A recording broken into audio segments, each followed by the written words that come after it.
दोस्तों नमस्कार। बिहार गरीब जरूर है, लेकिन राजनीतिक तौर पर बिहार कतई गरीब नहीं है।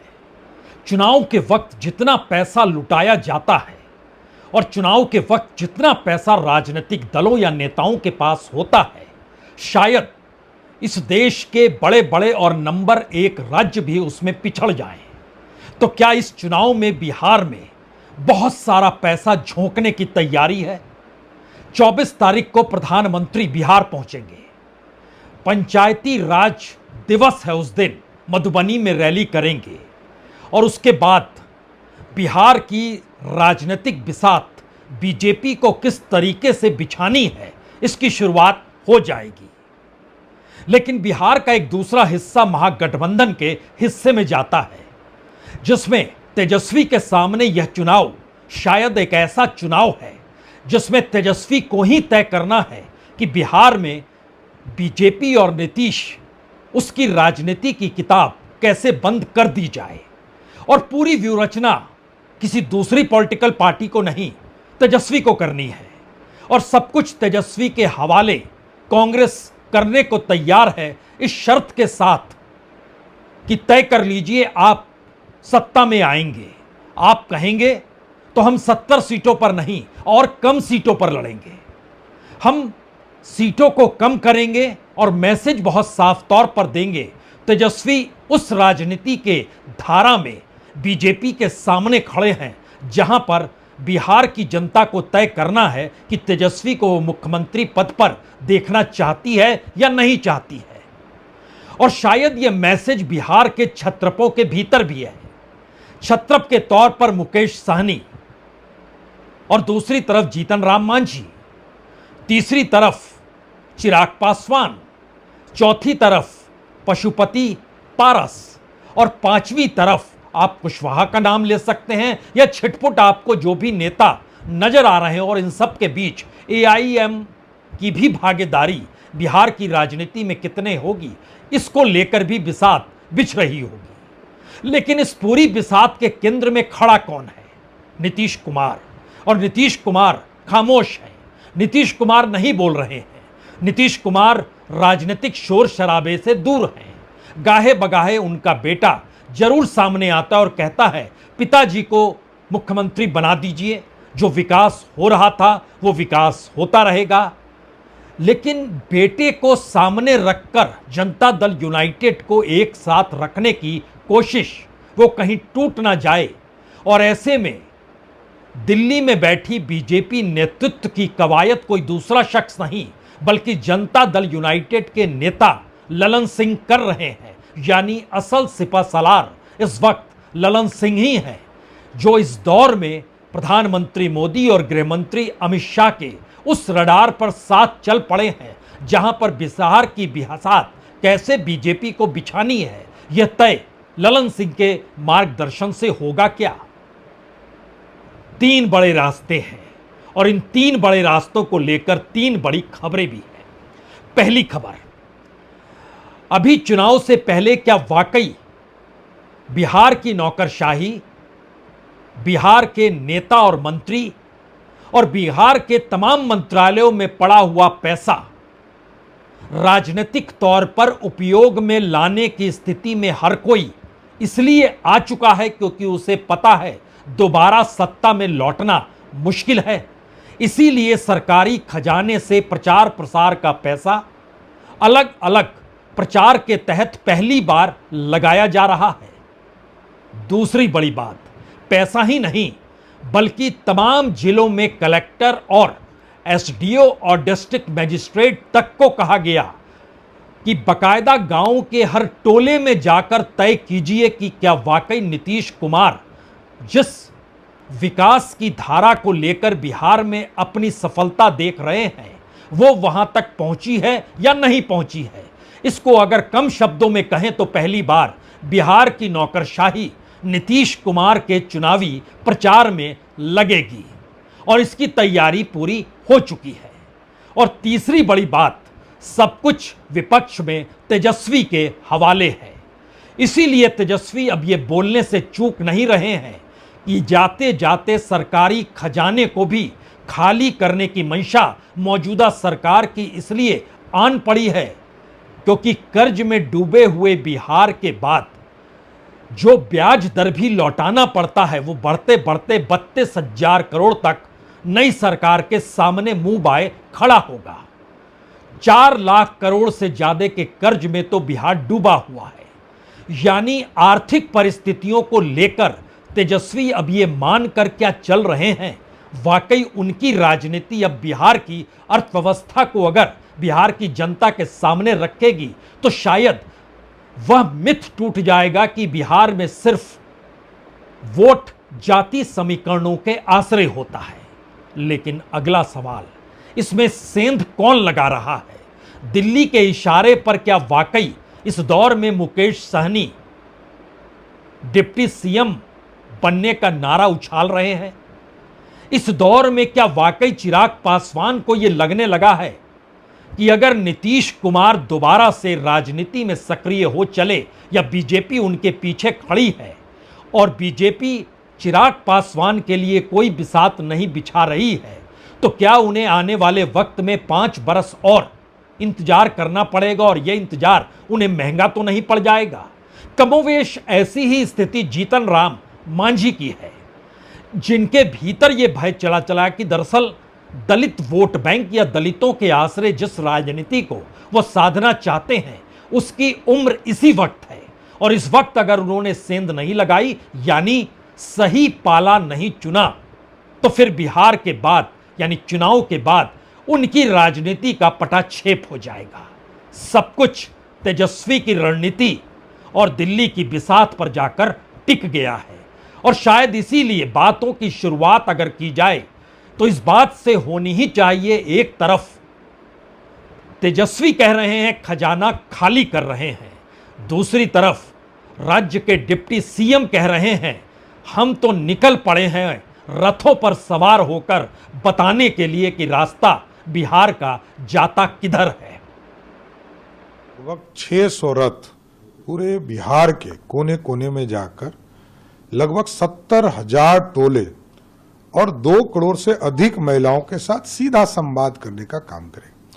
क्यों हम लोग संवाद के माध्यम से उनके समस्या, जो छूटे हुए समस्या, उनके बारे में जानकारी ले रहे हैं। जो छूटे हुए संवाद के माध्यम से जो रिपोर्ट आएंगे, जो काम नहीं पूरे हो पाए उसको पूरा करना है। संवाद एक एक टोले में जाकर 70,000 टोले में जाकर सीधा संवाद करके हमारे वरिष्ठ ऑफिसर्स भी जाएंगे, डिस्ट्रिक्ट मजिस्ट्रेट से लेकर प्रखंड पदाधिकारी तक इस पूरे कार्यक्रम का मॉनिटरिंग करेंगे, जिसके माध्यम से सरकार में बैठे हुए हैं। अब वो लोग जान रहे हैं कि अब इन लोग दोबारा सरकार में आएंगे, तो जितना आनंद फानन हो सरकार के खजाने को कैसे हम लोग लूटे, इसी में ये सरकार जो है लगी पड़ी है। चुनाव का खर्च भी जो है जनता के पैसे, बिहार के पैसों से ये लोग जो है कैसे निकालेंगे, इसकी पूरी लूट है। तो क्या तेजस्वी का मैसेज बहुत साफ है? सरकार जा रही है, हम आ रहे हैं, और सरकारी खजाने की लूट यह सरकार जाने से पहले कर रही है। और दूसरी तरफ सम्राट चौधरी का संदेश साफ है कि इस दौर में समूची नौकरशाही लग जाए काम पर, ठीक वैसे ही जैसे 2024 में लोकसभा चुनाव के वक्त बीजेपी ने दिल्ली से यह निर्देश दिया था और हर राज्य के हर जिले के कलेक्टर उस रथ को सफल बनाने में लग गए थे, जहां जहां बीजेपी की सफलता या कहें प्रधानमंत्री मोदी की सफलता के राग गाए जा रहे थे। लेकिन सवाल बिहार को लेकर इससे अलग है, क्योंकि बिहार में पहली बार जो बिसात बिछ रही है उसमें सबसे महत्वपूर्ण बात यह है कि हर किसी को लग रहा है शायद वो सबसे ज्यादा ताकतवर है, लेकिन दूसरी तरफ यह भी लग रहा है शायद यह उसके लिए आखिरी चाल है। और आखिरी चाल का मतलब यह होता है सब कुछ झोंकने का वक्त आ चुका है। प्रधानमंत्री 24 तारीख को बिहार पहुंचेंगे, रैली को सफल होना चाहिए, इसकी कमान या इसकी जिम्मेदारी ललन सिंह पर है। ललन सिंह जनता दल यूनाइटेड के नेता हैं, केंद्र में मंत्री हैं, और इन सब के बीच बिहार में जब नीतीश कुमार की पहचान सिर्फ और सिर्फ पोस्टरों के आश्रय हो चली है और बेटा पिता को जिताने का जिक्र कर रहा है, इसके अलावे कहीं नीतीश कुमार को लेकर कोई पहल हो नहीं पा रही है, तो बीजेपी को सिर्फ नीतीश के नाम और नीतीश के काम के आश्रय अपनी राजनीति को साधना है।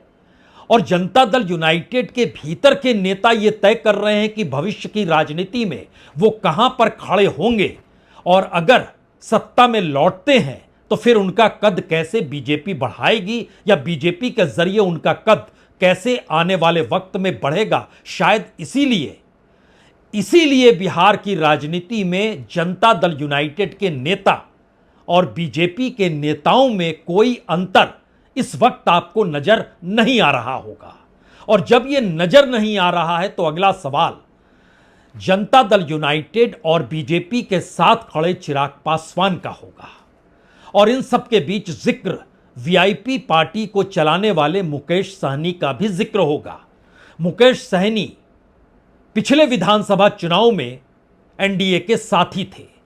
लोकसभा चुनाव में वह वहां से निकलकर महागठबंधन के साथी हो गए। जिस वक्त वह एनडीए के साथी थे विधानसभा में, उस वक्त उनको जीत भी मिली थी और 11 जगहों पर उन्होंने चुनाव लड़ा था। 4 एमएलए उनके जीते भी थे। उस दौर का आईना दिखाकर मौजूदा वक्त में क्या वो महागठबंधन से सौदेबाजी करते करते इतने आगे बढ़ गए या उनको अपनी ताकत इतनी बड़ी लगने लगी कि उन्होंने कह दिया कि अति पिछड़ा में से कोई डिप्टी सीएम होगा। और डिप्टी सीएम का जिक्र जैसे ही उन्होंने किया वैसे ही अगला सवाल कांग्रेस और सीपीआई एमएल के भीतर से निकल कर आया कि अगर तेजस्वी यादव के हाथ में सब कुछ सौंप दिया जाए तो फिर मुकेश सहनी सरीखे लोगों पर रोक लगाएगा कौन। क्योंकि एक वक्त मुकेश सहनी के साथ मछली खाते हुए दिखाई दिए तेजस्वी यादव और बिहार की राजनीति में वह एक बड़ा मुद्दा बन गया। राजनीतिक तौर पर नुकसान महागठबंधन को हुआ।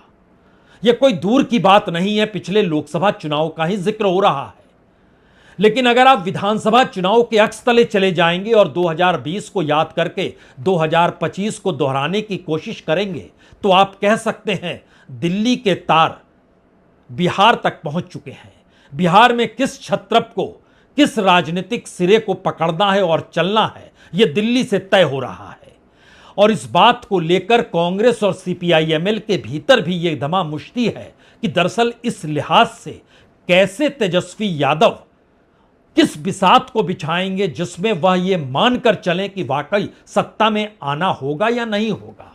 लेकिन इसका दूसरा सवाल चिराग पासवान की दिशा में जाता है। अगर वाकई ये लगने लग गया कि बीजेपी और जनता दल यूनाइटेड नहीं जीत पा रही है तो क्या चिराग पासवान खामोशी बरतेंगे या इंतजार हो रहा है कि सुप्रीम कोर्ट कौन सा फैसला वक्फ कानूनों को लेकर देता है।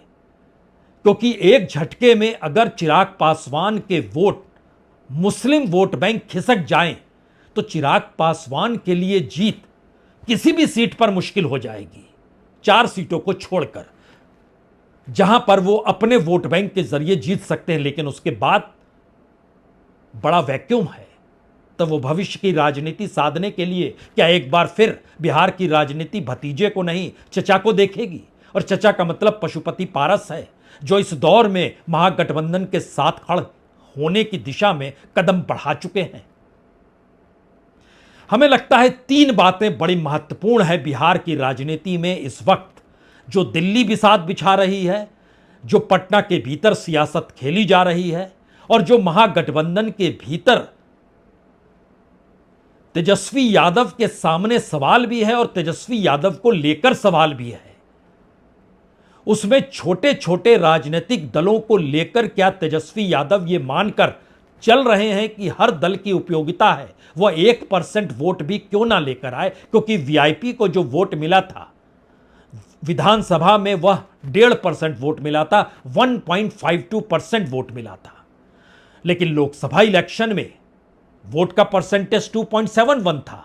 3 सीटें उस वक्त आरजेडी ने अपने हिस्से की दी थी और तेजस्वी यादव ने बकायदा मुकेश सहनी को अपने बगल में बैठाया था और कहा था कि 3 सीट हम दे रहे हैं, और तीनों सीटों का जिक्र उन्होंने किया भी था।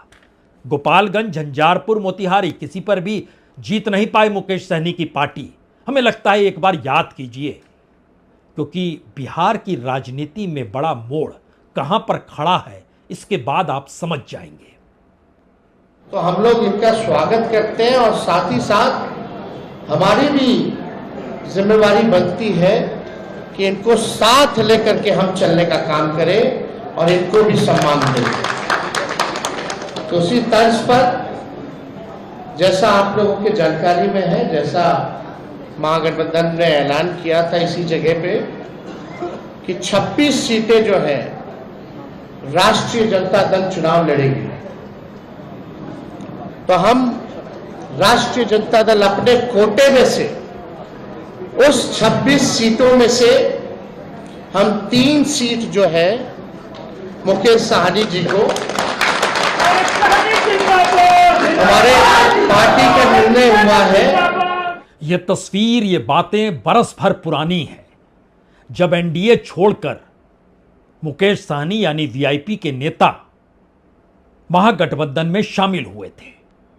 आज जिक्र करने की जरूरत इसलिए है क्योंकि बिहार की राजनीति में पहली बार तमाम छोटे राजनीतिक दलों ने यह मान लिया है कि अगर इस बार वो अपनी राजनीति से चूक गए तो भविष्य में उनकी अपनी राजनीति के दरवाजे बंद हो जाएंगे, और अगर राजनीति करनी है तो 2 नाव पर पैर रखने ही पड़ेंगे, यानी 2 किश्तियों पर सवार होकर राजनीति साधनी ही होगी।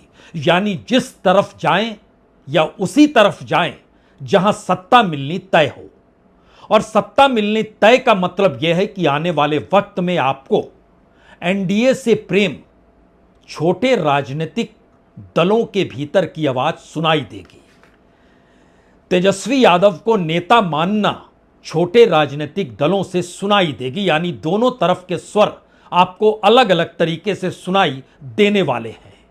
और यह बिसात पटना से बिछ रही है या यह बिसात दिल्ली से बिछ रही है, लेकिन इन सब के बीच हमें लगता है सबसे महत्वपूर्ण है नीतीश कुमार, और नीतीश कुमार का वो ऑरा जो इस वक्त पटना या बिहार के अलग अलग हिस्सों में पोस्टरों में चस्पा है।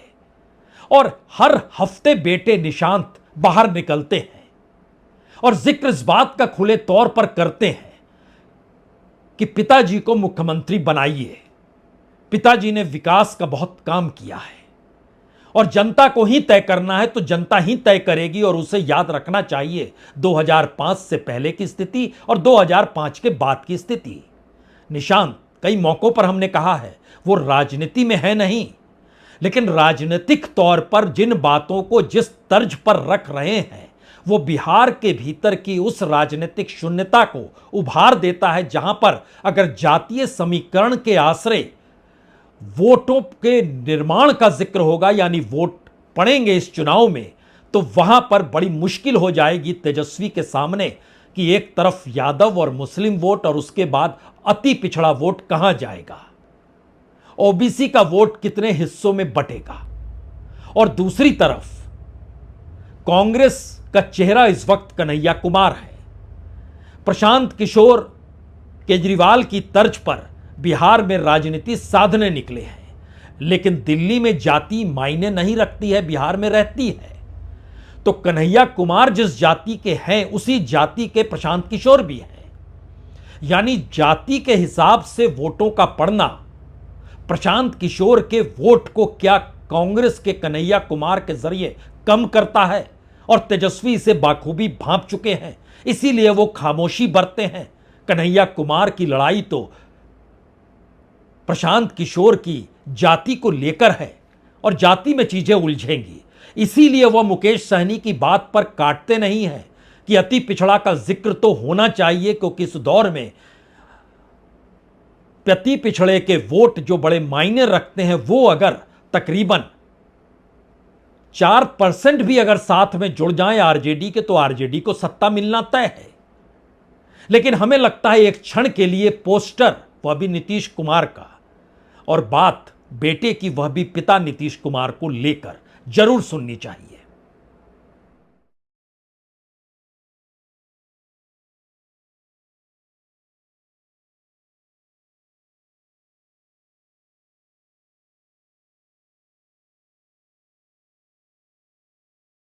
सारी जनता को अपील करता हूँ बिहार की कि अब इलेक्शन होने वाले हैं, तो आप लोग एनडीए की सरकार बनाएं और अच्छे बहुमत से लाएं एनडीए को। पिताजी सीएम रहें, फिर से विकास का काम जारी रखें पिताजी। ठीक है, हम सब एकदम 100% स्वस्थ हैं पापा, आराम से 5 साल सीएम रह सकते हैं, आराम से काम कर सकते हैं, सक्षम हैं। देखिए पिताजी ने जो किया है 20 साल में, जो उन्होंने डेवलपमेंट किया हर सेक्टर में, शिक्षा, स्वास्थ्य या कोई भी सेक्टर ले लीजिए, तो वो जाके जनता को क्लियर कट बताएं कि हाँ पहले क्या था, 2005 में बिहार क्या थी, क्या स्थिति थी उसकी और अब क्या है, तो वो जाके जनता तक पहुंचाएं। आप कह सकते हैं शायद ये पहला चुनाव होगा जिसमें जनता दल यूनाइटेड की पहचान जो नीतीश कुमार के सहारे चलती है, वही नीतीश कुमार इस चुनाव प्रचार में उस रूप में नजर नहीं आ रहे हैं जिस रूप में 2005, 2010, 2015 या हर मौके पर नजर आए। और शायद पहला चुनाव है जिसमें नीतीश कुमार के बेटे पिता के लिए वोट मांग रहे हैं। यह पहला चुनाव है जिसमें जनता दल यूनाइटेड के नेता बीजेपी के लिए बिसात बिछा रहे हैं। यह पहला मौका है जब बीजेपी अपने नेताओं के आसरे नहीं बल्कि जनता दल यूनाइटेड के कद्दावर नेताओं की पीठ पर सवार होकर बिहार में जीत हासिल करना चाहती है। और यह पहला मौका होगा जब बीजेपी के नए अध्यक्ष को बनाने की तारीख करीब आ चुकी है और नए अध्यक्ष के सामने सबसे बड़ी चुनौती बिहार के चुनाव में बीजेपी को जीत दिलाना होगा। ऐसी स्थिति पहले बिहार के चुनाव में कभी नहीं थी और द्विआयाम पार्टी के तौर पर यानी द्वयाम या कहें एक दूसरे तौर पर छोटे राजनीतिक दल के तौर पर अपने बूते नहीं, बीजेपी हमेशा किसी की छाव में विधानसभा चुनाव मैदान में उतरती रही। तो क्या इस चुनाव को लेकर पहली बार महागठबंधन के नेता तेजस्वी के सामने इतनी बड़ी चुनौती है जहां उन्हें तय करना है कि दिल्ली के निर्देश पर उनके अपने सहयोगियों में से कौन दिल्ली के इशारे पर उनके साथ खड़ा है या वो ऐसा बयान दे रहा है जिससे उनके अपने वोट ना चिटक जाएं। क्योंकि कांग्रेस का अपना कैडर, कांग्रेस का अपना चेहरा बिहार में नहीं है और ये सबको पता है कि तेजस्वी के लिए यह चुनाव कितना महत्वपूर्ण है। और तेजस्वी भी जानते हैं अगर कांग्रेस ये कहकर अपने पांव पीछे खींच रही है कि चलिए आप ही लड़िए, आप ही सब कुछ तय कीजिए, कोऑर्डिनेटर भी आप, चेहरा भी आप, और आप ही तय कीजिए और ज्यादा सीटों पर आप ही चुनाव लड़िए, यानी एक मैसेज कि एनडीए का मुकाबला तेजस्वी के साथ है, तो तेजस्वी के लिए यह चुनाव शायद किसी भी राजनीतिक चुनौती या संघर्ष से कहीं बड़ा होगा। उस दिशा में धीरे धीरे कांग्रेस की रणनीति, एनडीए की अपनी समूची राजनीति, बीजेपी के भीतर की चुनौती और जनता दल यूनाइटेड का संकट बिहार को उस पोजीशन में लाकर खड़ा कर रहा है जहां पर दो ही लोगों को बड़े फैसले लेने हैं और वो फैसले उसकी जीत हार को तय करेंगे। एक फैसला दिल्ली में बैठे अमित शाह का है, दूसरा फैसला पटना में बैठे तेजस्वी यादव का है। बाकी कोई पार्टी, कोई राजनीति, कोई बयान कुछ भी मायने नहीं रखता है और इस बिसात में पहली बार दिल्ली हर छत्रप को दिखला रही है, बता रही है कि आप तेजस्वी के साथ खड़े हो जाइए। और तेजस्वी अभी तक ये मानकर चल रहे हैं कि जो भी उनके करीब आ रहा है वो दरअसल उनके औरे या उनकी जीत को लेकर आ रहा है। शायद इस राजनीति का असल मूल मंत्र या असल ट्रिगर यहीं पर छिपा है। इसको कौन कितनी बारीकी से पकड़ पाएगा, इंतजार शायद इसी का करना है। और शायद यही राजनीति की शुरुआत 24 तारीख को प्रधानमंत्री मोदी की मधुबनी की रैली और बीजेपी के नए अध्यक्ष के आते ही पहला बिहार के दौरे से तय हो जाएगी। बहुत बहुत शुक्रिया, बहुत बहुत शुक्रिया।